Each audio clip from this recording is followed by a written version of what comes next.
الرحمن الرحيم الحمد لله والصلاة والسلام على رسول الله وعلى آله وصحبه ومن اهتدى بهداه أما بعد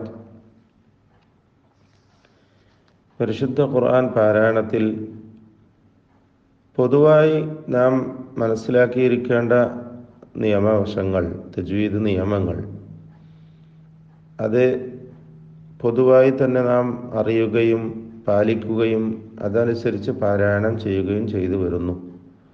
എന്നാൽ പ്രത്യേകമായ ചില പദങ്ങൾ നമ്മൾ പാരായണം ചെയ്തു വരുന്നതായ ഹഫ്സ് റഹിമഹുല്ലാഹുവിൻ്റെ റിവായത്ത് പ്രകാരമുള്ള പാരായണ വൈവിധ്യങ്ങൾ, Hafs bin Sulaiman bin Mughira al Asadi al Kufi റഹിമഹുല്ലാ തൻ്റെ ഉസ്താദായ Asim bin Abi Najud al കൂഫിയിൽ നിന്നും ഉദ്ധരിക്കുന്ന റിവായത്ത്, ഇതാണ് നമ്മുടെ റിവായത്ത്.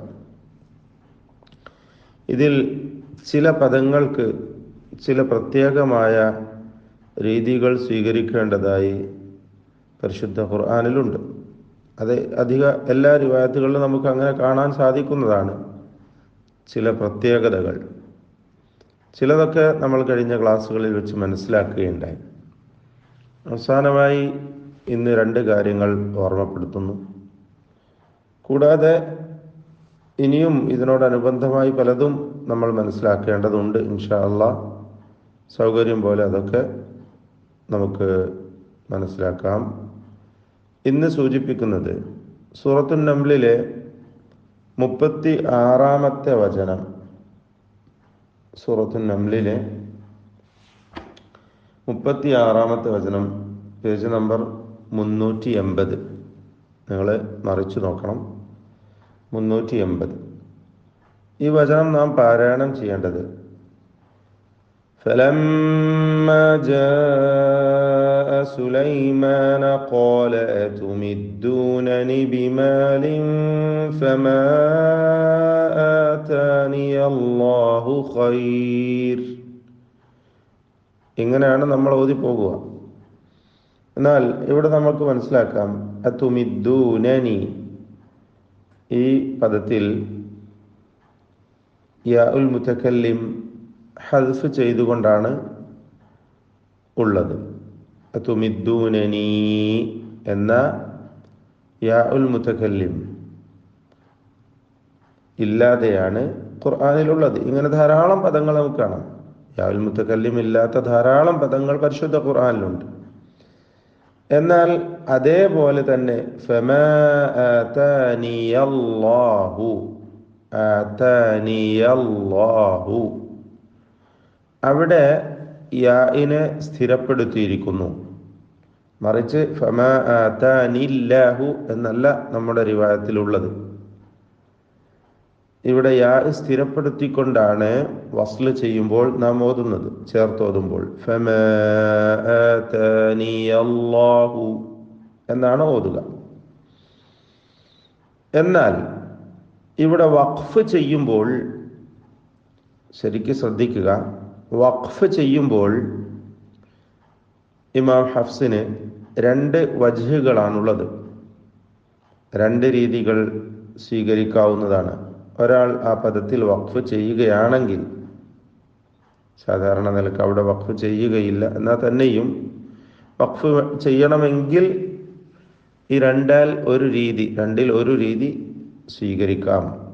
ഒന്ന്, ഇസ്ബാത്തുൽ യാഇ സാകിനതൻ, ആ യാഇന് സുകൂൻ നൽകിക്കൊണ്ട് ഫമാ ആതാനി, ഫമാ ആതാനി എന്ന യാഇനെ സ്ഥിരപ്പെടുത്തുക. രണ്ടാമത്തെ രീതി ഹദ്ഫുഹ വൽ വഖഫു അലൻ നൂൻ, ആ യാഇനെ ഹദ്ഫ് ചെയ്ത് ഒഴിവാക്കിക്കൊണ്ട് നൂനിൽ വഖഫ് ചെയ്യുക. അതെങ്ങനെയാ? ഫമാ ആതാൻ എന്ന് സുക്കൂൻ പൂർണ്ണമായി നൽകിക്കൊണ്ടോ, അല്ലെങ്കിൽ റൗം എന്നാൽ ആതാനി അല്പം കസ്ർ കേൾപ്പിക്കുക എന്നതാണ്. റൗമിനെ കുറിച്ച് വിശദമായി മറ്റൊരു സന്ദർഭത്തിൽ നമുക്ക് മനസ്സിലാക്കാം ഇൻഷാ അല്ലാഹ്. ചുരുക്കി പറഞ്ഞാൽ ഒന്നുകിൽ യാ സ്ഥിരപ്പെടുത്തി യാഇന് സുക്കൂന് കൊടുത്തുകൊണ്ട് ആതാനി എന്ന് അല്പം ദീർഘം നൽകി 2 ഹറക്കത്തിൻ്റെ അളവിൽ മാത്രമുള്ള ഹർഫുൽ മദ്ദായ സാക്കിനത്തായ യാ കൊടുത്തുകൊണ്ട് നിർത്തുക, ഫമാ ആതാനി എന്ന്. അതുമല്ലെങ്കിൽ യാഇനെ പൂർണ്ണമായും ഒഴിവാക്കി നൂൻ മാത്രം ഉച്ചരിച്ച് നൂനിന് സുക്കൂൻ നൽകി വഖഫ് ചെയ്യുക. ഈ 2 രീതികളിൽ ഒന്ന് സ്വീകരിക്കാവുന്നതാണ് എന്നതാണ് ഈ വചനത്തിൽ നാം പ്രത്യേകം അറിയേണ്ടതായ ഒരു കാര്യം. ഇനി സൂറത്തുർ റൂം 54-ാമത്തെ വചനം. സൂറത്തുർ റൂം 54-ാമത്തെ വചനത്തിൽ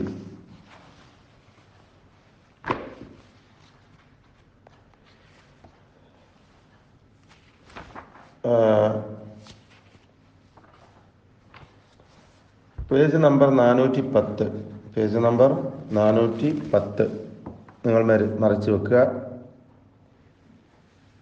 അല്ലാഹുല്ലദീ ഖലഖകും മിൻ ضعഫിൻ ثم ജഅല മിൻ ബഅദി ضعഫ് ثم جعل من بعد ضعف قوة ثم جعل من بعد قوة ضعفا. അവിടെ 3 ആവർത്തി വന്നിട്ടുള്ള പദമാണ് ضعഫ് എന്ന്. ഈ പദം ضعഫ് എന്ന് വന്നിരിക്കുന്നു. ഇവിടെ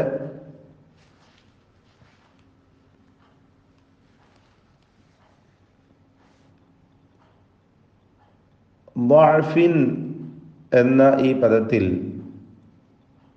ഇമാം ഹഫ്സിന് 2 രീതികൾ സ്വീകരിക്കാവുന്നതാണ്. എന്നാൽ മുഖദ്ദം ഫിൽ അദ കൂടുതലായി പാരായണം ചെയ്യപ്പെടുന്ന രൂപം ഫത്ഹ് കൊണ്ടാണ്. അതുകൊണ്ട് ഇവിടെ ضعഫ് എന്ന് എഴുതുക തന്നെ ചെയ്തിരിക്കുന്നു.